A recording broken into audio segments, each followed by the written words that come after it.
All right. What we learned, picks and bans. We got game 2 of TSM versus Team Liquid. TSM's coming out. Oh, look at that. That's actually fantastic by TSM. I hope they go with Jinx. Zir. We're updating that as if they did lock it in. This is kind of an issue for Team Liquid because once again TSM now has a very long range comp, and Team Liquid doesn't even have the Cogmaw that they had last game, which was something that would help them. Maybe they're gonna have a little bit stronger burst and a dive, like maybe they'll pick up Victor or Diana or I don't know who else, but it's a dual threat comp against Jinx's ear. Yeah, Zed, they can pick up Zed. I think that's gonna run into armor issues, but yeah, LeBlanc would be a little bit better, but I don't. So she can actually get in and assassinate somebody out of range. Alright, they're just the Victor. That's just the burst. They're going to try to burst down a Zir or Jinx, but what TSM has going on here, well, let me first check. Okay, with the pressure and damage is, it's equally divided up, dual threats, but TSM has long range threats on both of their champions, so even if Victor gets in and gets his burst off onto Azir or Jinx, they're still going to have one left. Sivir's going to be no match for whoever is left in the fight, and that's kind of the big thing with the pressure, why TSM actually has a really big advantage now. And this is pretty... Did I have the right sides? I hope I have the right sides. I might have them mixed up. Alright, let me see. Yeah, red side. Okay, no, sides are right. Yep. Engage. Team Liquid actually has some engage this time with the Sivir ult. I forgot to add Victor in there. So, and that's pretty good. So they can get through a Maokai going in with a Sivir ult. It's really effective. And then they got Alistar to sort of protect or just cause more problems with that too. So they actually have a much better engage. TSM more has what Team Liquid had in the last game, which was like the Braum. No, TSM had the Braum last game, but the Gnar with a Nidalee is not. There's nothing special coming out of TSM, so this is definitely Team Liquid. So this means this game already is probably going to be much closer. Even though TSM has a major pressure advantage. The poke's kind of equal. Slight advantage for TSM because of the Braum shield, but at the same time, and they have the heal. Slight advantage for TSM, but otherwise it's pretty much equal. Phoenix is going to laser, and TSM is going to use Nidalee Spear. There's not much else going on there. TSM can block and heal, while Team Liquid can just heal it up. I don't think it's going to matter too much. Non-committal CC, basically only Elise, and that's going to help Team Liquid more. Anything else, everyone's going to kind of be going in. Well, Turtle has the choppers and his slow, but it's not like long enough range and long enough duration to really make it matter. Engage is definitely going to be on Team Liquid, and this is, I think, part of the issue that they're going to run into. They don't really, while they have good engage, it's going to be a big risk for Piglet to try to get up there and do damage as long as Bjergsen or Wild Turtle are alive. So if Phoenix doesn't drop his ult on the right people, it's going to be really bad. And we're going to go look at this fight and split. Neither one really has a split comp or anything like that, so it's just going to be the Gnar Maokai, and that's pretty neutral, I believe. Overall, TSM is going to want to play similar to last game, but instead of being like a rock where their team comp just sits there, they want to be a rock that's slowly crawling forward. They didn't really do that slow crawl forward. They just kind of sat there the whole time. And Team Liquid clearly couldn't do anything to them. At this time, they might have a little bit more of an engage, and it might be more threatening. But as long as TSM's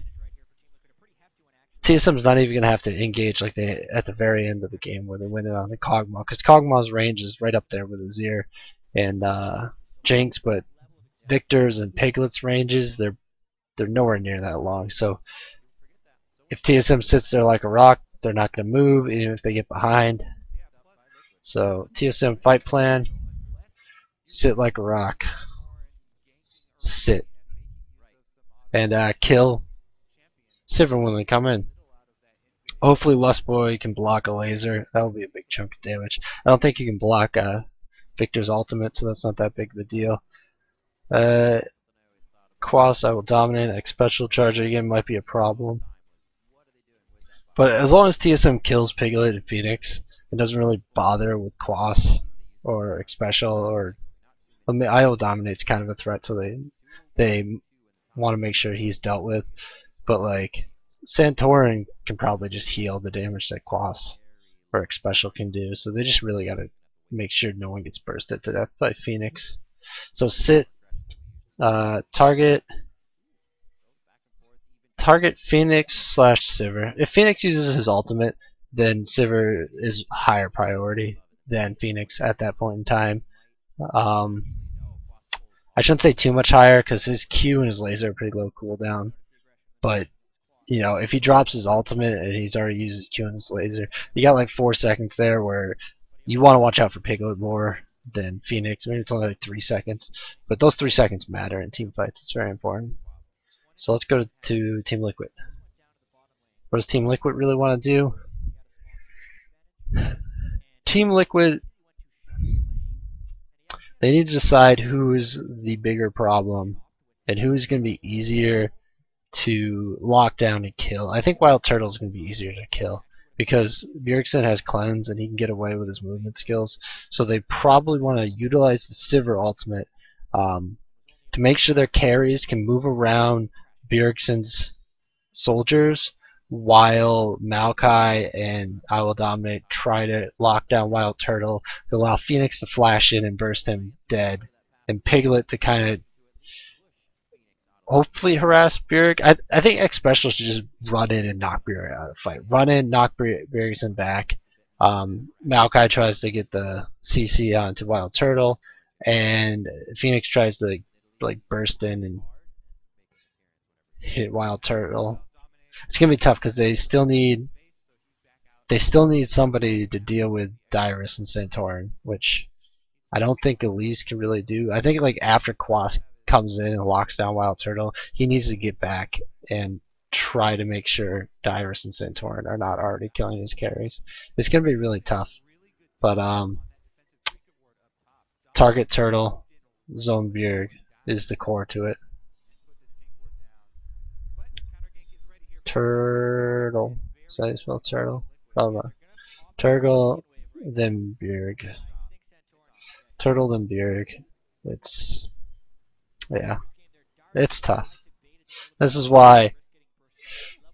So Team Liquid has the engage, but TSM's pressure is significantly stronger. Based on the way TSM was playing, I don't really want to give them too many points in this because, you know, the more time Team Liquid has to engage on TSM, the more chances they're going to have to win the game. And that's kind of like what TSM was giving them in the last game. But just going by picks and bans, TSM's pressure is massive. Massive advantage.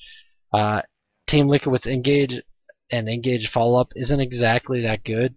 So it's like, it's better than TSM's though, but it's not the best. The poke heal is the same and shouldn't really matter. The non-committal CC pick stuff it's a little bit like, it's okay for Team Liquid. It's not that strong. Engage pressure, Team Liquid has to do it because of TSM's pressure, and then TSM just kind of has to wait for them to engage, which is a really, really big advantage. And it's kind of why TSM has a much stronger chance to win this game, but it's not as strong as before. I almost want to say like a 65% or maybe a 70% Honestly, just from picks, I give it a 70% TSM, but I want to lower it simply from what I saw last game. Uh, and just like why was the dragon taking it 21 minutes? Why did the game last 50 minutes? Those sorts of questions were what I was really asking. But TSM definitely a much better pick this game than Team Liquid, although Team Liquid's pick is a little bit better, but not by much.